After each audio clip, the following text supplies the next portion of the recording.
This is Victoria Amador. She's practicing QHHT, BQH, past life regression, and I've known her as a graduate of my very advanced Spirit Releasement Therapy training course with the Past Life Awakening Institute. Do you find that some of your Awakening the Healer Within program clients, they've been born in past lives as ETs?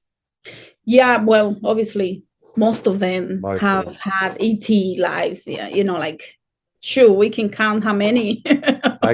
Okay. In only one session. Do you find any of them have spirit attachments as a percentage, would you say? For the Awakening the Healer program? Because you said 70% for your, normal clients before, Yeah, and that's my feeling. These ones would be less. Is that? it is less. A percentage of them do have attachment. I'll give you an example. I have a new person in the program. She's on her third session. In the second session, we started dealing with SRT. And in the third session, we had to do another SRT session before her quantum healing session. And are these Earthbounds and Dark Forces? Both. Okay. Now, do you get many ET attachments, like devices or any ET attachments? We do find quite a few attachments. A lot of those attachments are there because at one point, the person needed to be monitored to make sure that the person will go and do what it needs to do. And those attachments will create. I have someone, he is, my goodness, this guy is amazing. He's coming into his spirituality now, in this physical body now, but he's, wow. And he had an attachment in the back because they were worried. His assignment was so big that they had to put an implant there to make sure that they would always knew where he was in case he needed their assistance. So they said he doesn't need it anymore. He's finally got it. Yeah. So they removed the implant. He hasn't had any back discomfort, like he work out and feel the back problem. And that was coming from the implant. I had another person that had an implant in the eyes, and she will even see like a red cone and things. And it was because she needed to be monitored all the time. They said, no, we're not going to take it out yet because she still doesn't get it. She still is not there yet. But then I have other implants that were there for not the highest good of the person that needed to be removed. Yeah. So in the work that I do, which is, I acknowledge very much that it's a subjective experience, and I'm really a therapist who helps people with earthbound spirits, dark forces, past lives. Hence, almost all of the ET devices that I see, just like all the other things, can be removed. No hesitation in removing every single. There's no excuse for an earthbound spirit. They can all be removed. DFEs, every single one can be removed, and that's sort of the basis I bring. Hence, when I see ET attachments, 99% of them can and should be removed. But I can understand if you're not doing DFE, EB releasement work, you could be working with people doing hypnosis sessions, finding an ET attachment, and it's okay. But it's really my subjective background that means most of the time it isn't. And it's either because there can be some DFE influence that's my wheelhouse and not somebody else's, and then they have attachments there and they can influence the ETs. But the other part is what you're saying is that there was an attachment that did make sense, but now it doesn't. Hence, you can remove it. And so I find that, it's not malicious. It was there for a good reason, but it doesn't mean it just has to stay there. And what you're saying, like back pain, eye vision, they're impairing people in this life in the moment. And there's a therapeutic resolution you can do, which is to release it. So I have seen some instances, whether it's a few people who have got devices where they really want to have it on them, and everyone agrees that it's an okay idea and that it's not having a detrimental effect. But my feeling is, in like the QHHT world, that kind of thing, they'll see 90% they're positive and only 10%, they're sort of not needed anymore, they're obsolete.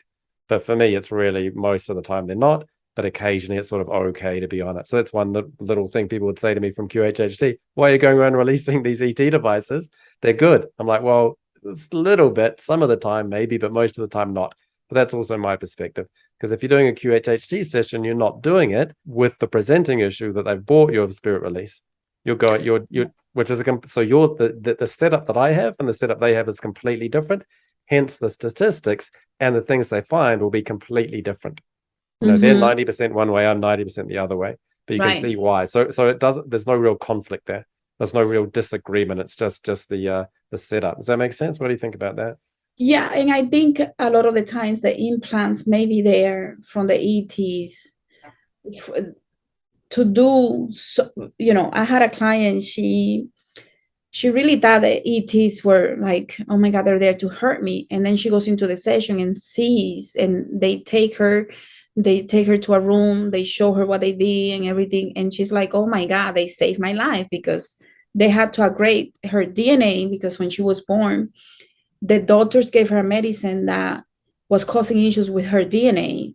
And they had to take her when she was a child and do work to replace that medicine that was in her that changed her DNA. So they gave her different DNA structure, but she was traumatized because she thought they're going to kill me. I'm in a surgery room. Yeah. And then she gets to see it from a different perspective, and she sees, oh my God, these people are actually here to help me, and they're part of my cosmic family and so on. But sometimes those ETs are not there to help you. I had a client where he ended up in a planet that was very dark. This guy doesn't believe in ETs. He doesn't believe in spirits. He did the session because he was dealing with business challenges. And he was so surprised when he ended up in this planet where he saw part of himself as an alien being, like 4 feet tall, with a lot of other, but they didn't have any emotions. They were giving energy to a big machine, and his soul was taken. When he sees all of this, he starts freaking out. He's like, I don't believe this, but it's happening. And, he's going through all the emotions that you can think of. His body's vibrating at 100 speed, And I'm like, what the heck is going on? A version of his higher self from the future comes to tell him it's okay, because if you unplug this machine, all of these people in this planet are going to die, but it's not you who's going to die. And he had to go through the process of understanding that to agree to unplug from this machine. And he's like, I cannot believe this made such a big deal in this physical body here now. But it happens. Yeah, that's great. People recalling being on an ET operating table and freaking out a little bit, that's come up in my sessions. And I think that's probably fairly common. Yeah. But, and so that's the kind of thing where also people might have a past life fragment and, oh, I'm getting killed. And it's like, oh, I've got to come out of this. And they sort of freak out. But and this is what we can do. We can regress people and say, okay, you're on the operating table, someone's doing this. What happens next? And what are they saying? And what are they thinking? And then you build up that situation, you gather the narrative, and you realize, oh, it's all fine. It's all for it. And so that's one powerful reason for regression.